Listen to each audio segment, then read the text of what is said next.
Y ya te invito a que te mantengas con nosotros. Hoy en nuestro tema en perspectiva estaremos hablando acerca de la realidad de las trabajadoras sexuales en tiempos de pandemia. En Batallas por la Equidad nos referimos a una venezolana que desde las redes sociales lucha contra la violencia de género. Y en Cultura con Género nos acercaremos a la película boliviana de 2019, Chume Monk.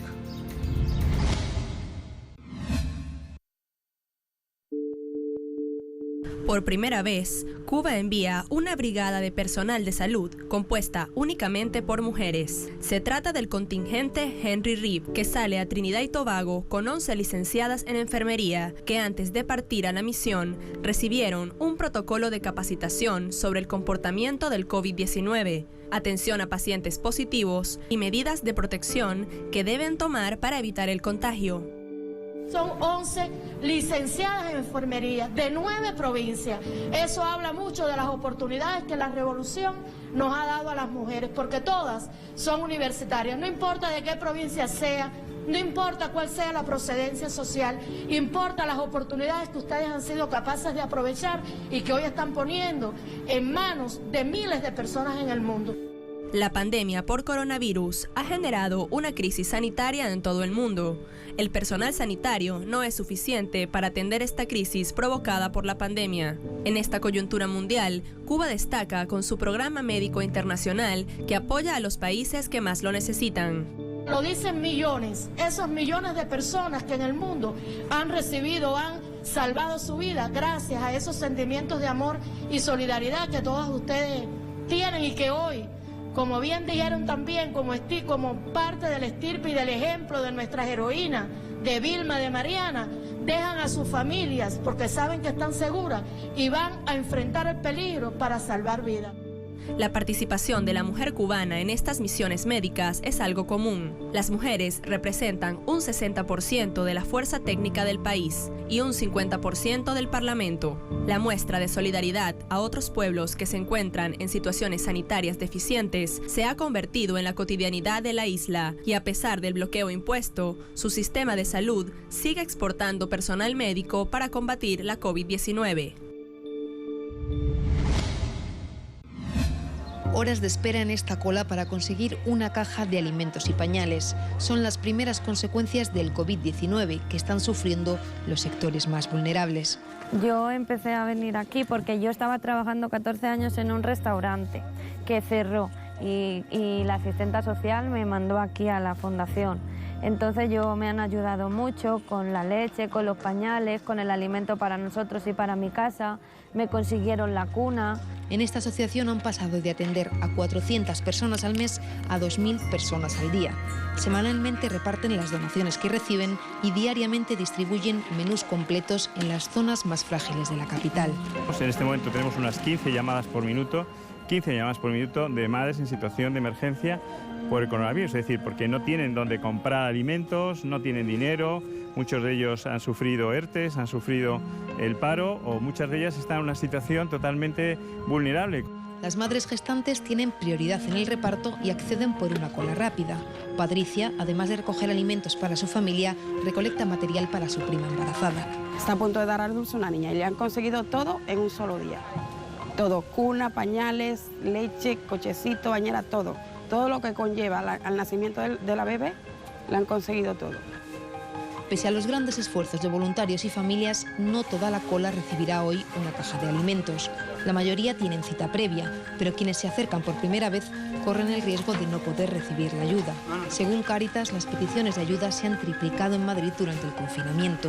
Esta situación es para todos, no es solamente para el extranjero, también para las personas de España, de otros países. La solidaridad se ha convertido en esta cola en un camino de ida y vuelta. Las madres se ayudan entre ellas para llegar a donde la beneficencia no alcanza. Cuando las cosas que ya no le valen a mi niña, pues las traigo y si otras madres las pueden aprovechar, pues y para dar hay que, para dar hay que recibir. Si te gusta que te ayuden, hay que ayudar a todo el mundo, porque todo el mundo lo podemos necesitar. España ha alcanzado hoy los 3,8 millones de desempleados, récord histórico de subida en el mes de abril. Por ello aumenta el peligro de que se sigan alargando estas colas de hambre y de pobreza. Adriana Cardoso y Edu Marín, Telesur, Madrid.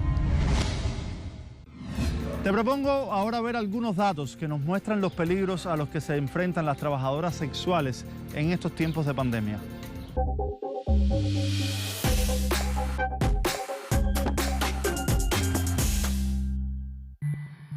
La naturaleza altamente contagiosa del nuevo coronavirus pone en peligro a toda persona que no siga las medidas recomendadas por la Organización Mundial de la Salud. Las poblaciones que no tienen esta opción se enfrentan a los siguientes riesgos: contagio del virus, falta de atención en los sistemas de salud, elemento que se agrava si la persona ya pertenece a un grupo discriminado, por ejemplo, las mujeres trans.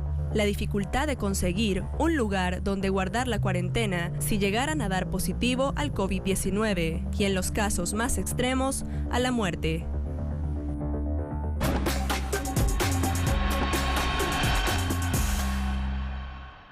Y en nuestra sección del lenguaje nos referimos al término trabajo sexual.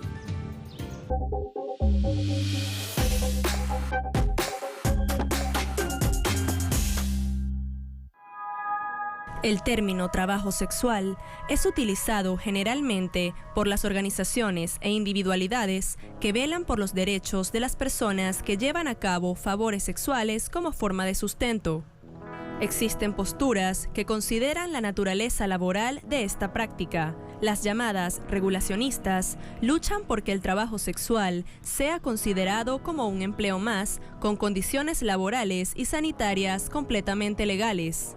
Sin embargo, otras corrientes, conocidas como las abolicionistas, no están de acuerdo con el término trabajo sexual, pues aseguran que esta no es una forma de comercio completamente legal ni equitativa, ya que se da en condiciones de desigualdad en las que las minorías se ven obligadas por el sistema capitalista y patriarcal a exponer su sexualidad al servicio de los hombres privilegiados, quienes son los principales beneficiados de la industria de la prostitución. Una de las opciones que más han ensayado los estados en el mundo para tratar de contener el avance de la COVID-19 es el aislamiento social, pero no todo el mundo logra y puede quedarse en casa. Hoy, en nuestro tema en perspectiva, estaremos hablando precisamente sobre las trabajadoras sexuales en este tiempo de pandemia.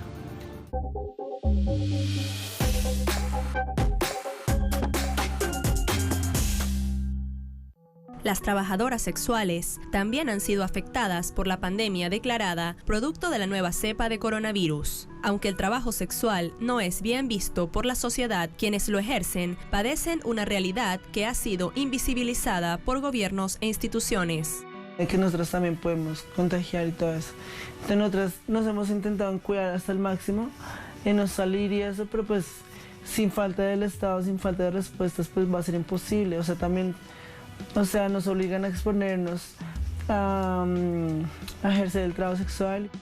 En medio de unas medidas que buscan controlar la epidemia y detener los contagios, las trabajadoras sexuales ven aún más vulnerados sus derechos. Su cuestionada dinámica se ha visto alterada drásticamente. Los riesgos que supone este tipo de trabajos, que son el sustento familiar en la mayoría de los casos, aumenta de manera exponencial por el contacto con cada persona que solicita sus servicios sexuales. Muchas compañeras me han externado la preocupación de tener que salir a la calle cuando las medidas de seguridad y las disposiciones oficiales desde salud y desde gobierno ha sido que no salgamos a la calle. Pero esa no es una opción para las trabajadoras sexuales. Ellas tienen que trabajar, tienen que llevar el sustento a sus familias. La pandemia por COVID-19 ha reducido las posibilidades de ingreso de miles de mujeres en el mundo. En México, esta realidad se retrata en algunos medios que, más allá de mostrar este problema, las utilizan para generar noticias sensacionalistas y amarillistas. Sabemos que es una situación de salud, pero también es una situación económica, ¿no? Es más el problema económico que se propaga por esto y que se propaga muchísimo más rápido. Digo, no todas las trabajadoras sexuales de la calle tienen el mismo nivel económico. Hay diversos niveles económicos como en cualquier otro trabajo. Las trabajadoras sexuales no solo están sin ingresos, tampoco cuentan con ningún tipo de seguridad social, sobre todo en países donde las criminalizan a ellas, pero no a quienes las explotan sexualmente. La prostitución, en la mayoría de los casos, no es voluntaria. La trata de personas potencia este oficio y quienes están sometidas a ello no tienen la posibilidad de guardar cuarentenas y no tienen casa donde quedarse que no sea con sus explotadores. Si tuviera un apoyo, pues no lo haría, me resguardaría. Los lugares donde se desarrolla la prostitución no cuentan con ningún tipo de regulación. Allí, las mujeres son una mercancía que se ofrece al mejor postor. En América del Sur, gobiernos como el de Iván Duque alardean de medidas que prometen subsidios para aligerar la baja en esta actividad económica, promesas que según ellas mismas se han quedado en el aire. La situación es bastante preocupante, ya que todas las compañeras que están en las diferentes ciudades como líderes en representación de nuestro sindicato se están manifestando que no hay apoyo por parte ni de la alcaldía ni de las gobernaciones. Esto preocupa cada día más porque hay que hacer el llamado, jalar las orejas a estos personajes indolentes, que es hora de que demuestren que en realidad son seres humanos. El problema social genera un impacto generalizado a un sector de la población completamente desprotegido, afectando de manera directa a las implicadas. Mujeres que buscan una solución económica son víctimas de un sistema que comercia con sus cuerpos y con la necesidad de su familia. Las compañeras están llame y llame pidiendo auxilio, no tienen que comer, no tienen que llevar nada que llevar a sus casas. Entonces nos preocupa porque se ha aumentado el número de compañeras que todavía no pueden dar la cara por el estigma y discriminación, la vulneración de derechos. Y esto preocupa porque más allá del coronavirus no hay cosa que mate más que la discriminación hacia la población que ejerce trabajo sexual, decidiendo por voluntad propia este trabajo. Los derechos y garantías para las trabajadoras sexuales disminuyen aún más en la medida en que los derechos sociales de la población en general son reducidos a un segundo plano. En países como Chile, Estados Unidos, Ecuador, España y Colombia, el levantamiento de la cuarentena se impone para privilegiar a la economía. Para las mujeres trans, el escenario es aún peor. Ellas incluso antes del coronavirus eran discriminadas por los sistemas de salud, pero la pandemia empeoró esta realidad y para ellas las posibilidades de otro trabajo son aún más reducidas. La población trans por años ha sido vulnerada en todos sus derechos y el acceso a la salud es un derecho humano en el cual no nos pueden ni discriminar, no nos pueden ni violentar y sentimos las dos por parte de la salud. El decreto sí nos expone de una manera muy fuerte hacia el abuso policial, abuso sexual, abuso físico, verbal. Entonces como que dar a esta institución la potestad de decidir cuál es tu identidad, cómo te construyes tú como persona, si eres hombre, mujer. La sororidad feminista tiene una tarea impostergable: romper con las divisiones en la forma de combatir el patriarcado y juntarse en las adversidades. En México, las mujeres trans lo hacen para ofrecer sustento a las trabajadoras sexuales. Estamos haciendo una campaña para recaudar fondos y víveres para darles a las trabajadoras sexuales que están en la calle. Mira, esto no viene del gobierno, esto lo estamos dando nosotras, pero sí hay que seguir al pendiente de lo de la alcaldía. Hoy casualmente nos sacaron a compañeras y a mí del hotel, desalojándonos sin ni esperar ni nada. Y ahora estoy en lo que es el problema de dónde voy a vivir, qué voy a hacer, no tengo a quién acudir y gracias a las personas que están aquí me están dando un apoyo. Y cuando a la variable de ser trabajadora sexual se agrega el grupo etario, el panorama es aún más adverso. Las trabajadoras sexuales de la tercera edad, pues siempre antes del COVID y ahorita durante el COVID todavía aumenta el hecho de que casi no hay clientes para ellas, ¿no?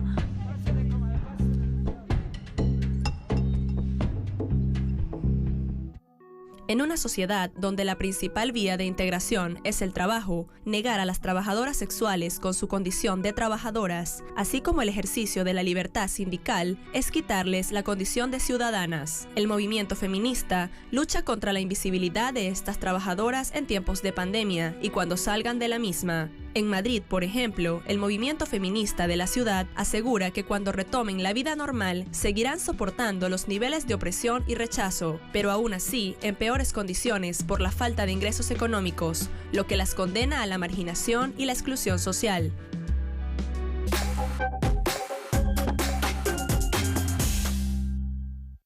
Ketsi Medina es una comunicadora y ciberfeminista venezolana que a través de las redes sociales y la educación popular milita por la equidad y el cese de la violencia contra las mujeres. En principio, siempre he sido muy activa en las redes sociales. Es a partir de mi experiencia como profa en la Escuela de Comunicación Popular, Yanira Albornoz, que empecé a interesarme mucho más por esta tendencia. Y empecé a investigar, tanto que se creó un módulo llamado Cyberactivismo. Es un módulo que de manera no directa habla sobre la lucha de los feminismos. Mayualida Sifontes es el nombre de la mujer que inspira la lucha de Ketsi Medina. Esta mujer es su madre, quien fue asesinada a manos de la violencia machista en el año 2018. Y desde entonces, Ketsi concentró sus esfuerzos en el acompañamiento de los familiares de las víctimas y la demanda de atención de los casos por parte de las instancias judiciales. Cuando nosotras empezamos a utilizar la etiqueta justicia para todas las mujeres, ¿sí? Esa etiqueta ha servido como grito de denuncia y nos ha permitido contactar a familiares a través del Facebook, a través del Instagram, a través del Twitter, mayormente por Facebook. Entonces, ocurre un femicidio que es reportado en un medio de comunicación. Ese femicidio tiene un nombre y tiene un apellido. Nosotras comenzamos a comunicarlo y a informarlo y a decir que acaba de ocurrir un femicidio en tal sitio. Hay personas que se conectan porque conocen a la víctima y esas personas a su vez conectan con los familiares. Y cuando nos venimos a dar cuenta, ya tenemos el acercamiento con los familiares. Porque esto es importante, porque cuando ocurre un femicidio, no sabemos qué hacer. Y necesitamos alguien que nos apoye. Y estas redes de cuidado permiten que eso sea posible.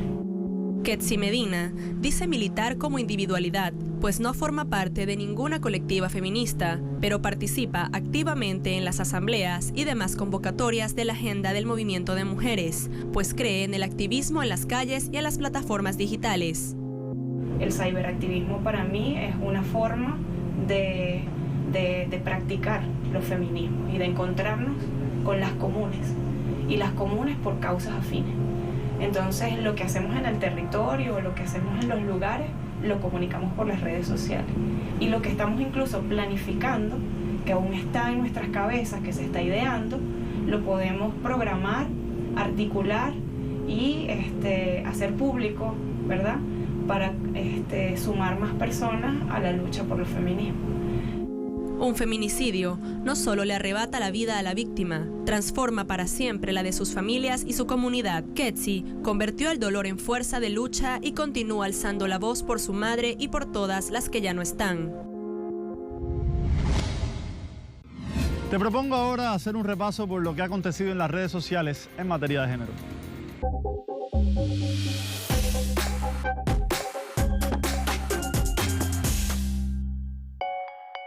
En su cuenta de Instagram, la red comunitaria trans de Bogotá, Colombia, mantiene informada a la comunidad LGTBIQ+, y a toda la sociedad acerca de la realidad que viven las trabajadoras sexuales trans en tiempos de coronavirus. Bueno, mi nombre es Camila Pérez y en esta oportunidad le queremos agradecer a la red comunitaria trans de la ciudad de Bogotá por hacer visible las necesidades de la población LGBTI y de las mujeres trans del municipio de Chaparral. También queremos extender este mensaje de exigencia, de necesidades, de apoyo, para que no solamente lleguen a estos territorios, sino que lleguen a muchos más territorios en donde no hay asequibilidad, donde no hay garantías, donde no hay derechos para la población LGBT. Entonces, agradecerles demasiado a la red comunitaria por esta gran donación que hoy en día lo están haciendo. Gracias, red comunitaria, por esta donación. A través de su cuenta @Red Comunitaria Trans, dan consejos a las mujeres trans de cómo ejercer el trabajo sexual de forma más segura para evitar el contagio de COVID-19 y piden apoyo en forma de alimentos, productos de higiene, medicamentos y otros donativos, ya que hoy se encuentran en situación de vulnerabilidad ante la baja de clientes y la exposición al virus.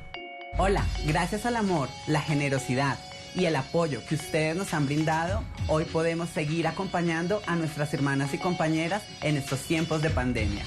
Entregamos 600 subsidios de vivienda. 600 mujeres trans trabajadoras sexuales van a poder pasar su cuarentena tranquilas y en condiciones dignas.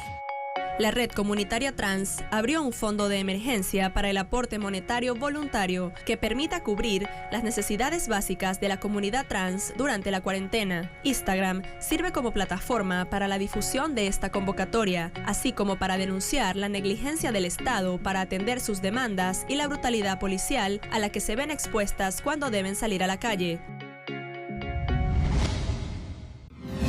En Cultura con Género te propongo echar un vistazo a la película boliviana Tu me manques, que traducido del francés al español significa Te echo de menos. Veamos.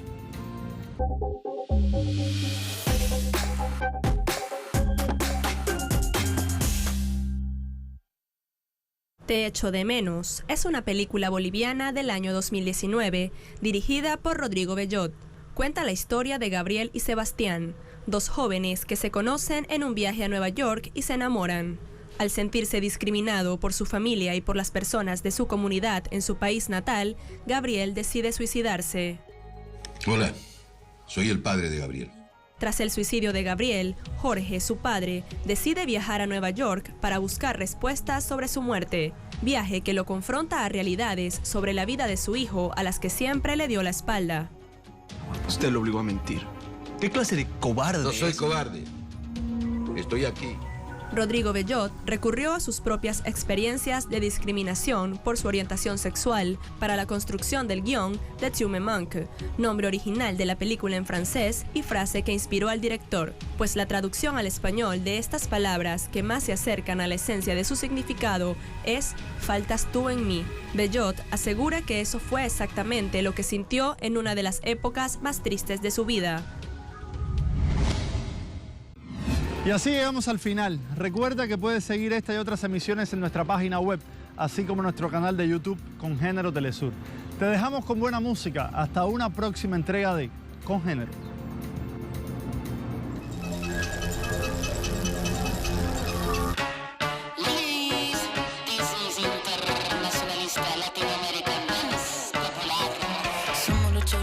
Los caras de nana, los caras de nada. Somos los patipelados, los comas, los rotos, los chulos y quemados. Somos los cholos morenos, los chicos sin pelo en la lengua y ya está. Somos morenos y qué bueno, no tenemos miedo, no tenemos nada, nada. Para mí que tu izquierda siempre fue derecha. Me da la sospecha que tú te aprovechas. Tú nada cosecha ni prende la mecha. Ni ahí con tu escuela no te prendo vela. Baja y escucha la lucha descafeinado, tremenda trucha. Ya no hay excusa para ser blanducha, no se me confunda, buena capucha. Papagay, ¿cómo estás? No necesito estar high.